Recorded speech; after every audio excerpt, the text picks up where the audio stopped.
Hello and welcome back, adventurers. Sit back, get comfy, and let me tell you of one man's cruelty and ambition, leading him to a path of death. Anton Mithroy was born the son of a wealthy plantation owner. Spoiled as a child, Anton and his elder brother were always in competition for their father's attention. Both were charming children, and they were the subject of many words of praise by adults around them. At 12, Anton had a fit of rage against his brother and pushed him in a swamp infested by alligators. Hearing the child's cry of horror, workers came, but it was much too late. Horrified at what he had done, Anton fell into dumbness. During this period in bed, he heard people expressing their horror at Anton being a witness to this horrible accident. Feigning sleep, Anton felt two exhilarating emotions. He was thrilled that his bad actions wasn't seen or suspected, and happy of his manipulations of the adult's emotions.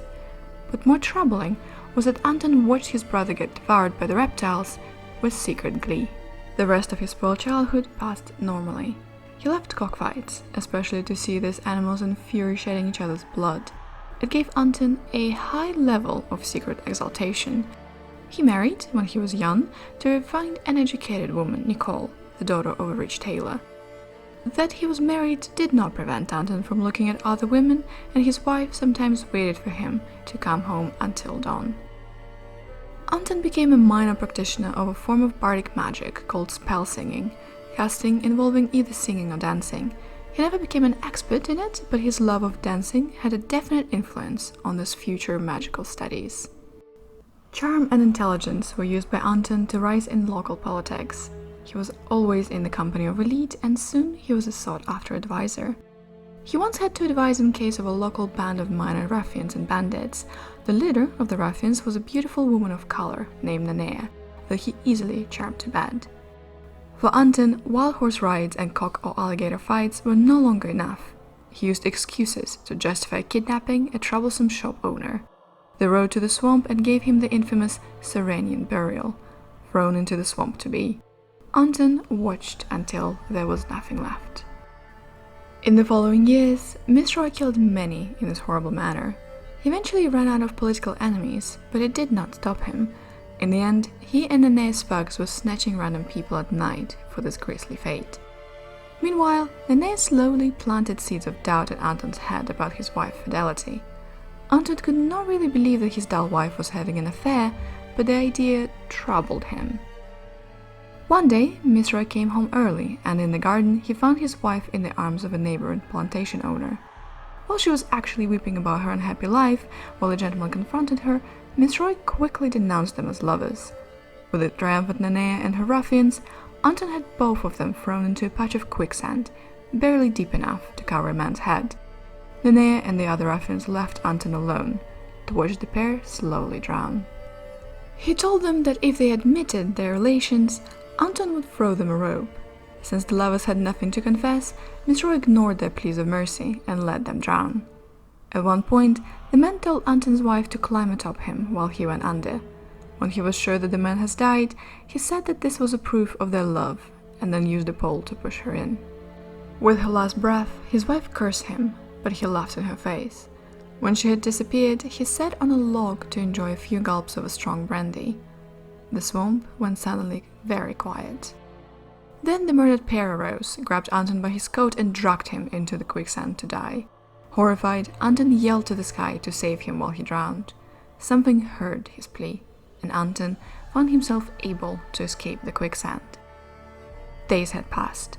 Anton's flesh was bloated with water and his skin swollen and bloody from the nasty bites of insects. Panicking and far from understanding what happened, Mithroy slowly walked back to his plantation. To see the road seemed now merely a path through the swamps bordering his plantation. Seeing a monster coming out of the swamp, the workers of his plantation attacked him and drove him back to where he came from. Looking at his image mirrored in the water, he saw he had become a hideous creature, one of the living dead. Near mad at this horrible turn of events, Anton wandered the swamp angrily for years. He eventually considered the swamp to be his land and killed most humans found trespassing in it, especially his former workers. He quickly discovered he was able to raise those he killed as zombies, and quickly became the legendary Lord of the Dead. One day, he found an island in the swamp inhabited by a plant-like woman. the Maiden of the Swamp was horrified by Anton's fate and thought he was a fae-like creature like her, but who hadn't yet been connected with the land. Over a period of 2 years, she helped him learn the powers found in nature's essence.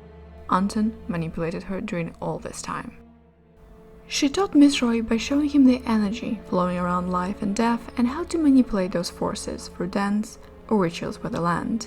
He told her his secret wish was to regain his appearance, his humanity, and she showed him how to use nature's positive weave of energy to make himself appear human again. When the maiden learned that Anton had not abandoned his fascination with necromantic power and was practicing in secret, it was far too late. Mizroy's inner power was so great, he was the undisputed master of Souragne. The year was 645 when Anton regained his humanity. However, the power rituals he made with his land to get these new abilities had a drawback. He found he could not leave the swamp anymore. As the maiden was limited to her island, Anton was no longer able to walk the land. Solid land was as his quicksand. Now Anton enjoys a quiet existence in his plantation. The manor's house appearance has declined over the years and is in need of maintenance, but the owner finds a certain charm to it. While he cannot leave the swamp, Anton is able to learn much of what is taking place on the land. Usually he is just an observer, but sometimes wishes to play a part or desires to meet some he thinks are worthy of his attention. He will then attract them in the swamp where he meets them in person under the guise of an old-fashioned gentleman. Anton is not as bloodthirsty as before he became a Darklord, but he loves to share his excitement at watching the pain and suffering with those he thinks who will appreciate it. Anton has a unique power. He is able to make his spirit leave his body and travel to other lands. He is able to observe what is going on in those places, and he does not like what he sees out there. In his opinion, the other domain rulers are not sophisticated enough to fully enjoy their condition or simply too single-minded. The Lord of the Dead has only a couple of rules, but breaking them always leads to death. The first edict is that newly dead bodies are to be left unburied and unmaimed for 4 days, in case his whims lead him to raise them as zombies. The second is an interdict on the practice in Souragne of any kind of magic other than necromantic or healing. While Mizroy doesn't know when this ban is trespassed, he has many informers who would tell him of the culprit spellcaster. Mizroy feels secure that no one practicing necromancy can really challenge his power, but he is not as confident about the other branches of magic, which he does not understand. Even with all his limitations, deep inside him, Anton is convinced he cheated his fate. He survived the death and beat the dark powers. He restored his humanity, regained his old life, and learned necromantic power more potent than his wildest dreams. But he knows this is a lie. Every time he allows himself to become complacent and forgets that he is a dead man dressing up as a mortal, he is painfully reminded. Often he wakes to a horrible stench, his bloody and sticky skin releasing a foul odor of decayed and rotting flesh. The dark powers are not nothing if not creative, and continually remind Mizroy of his inhumanity with a myriad of reminders, both blunt and subtle. Thank you so much for your time, patient listeners. Anton Mizroy might not be the most involved Darklord, but he should not be underestimated. So please, for now and always, be careful while crossing the mists.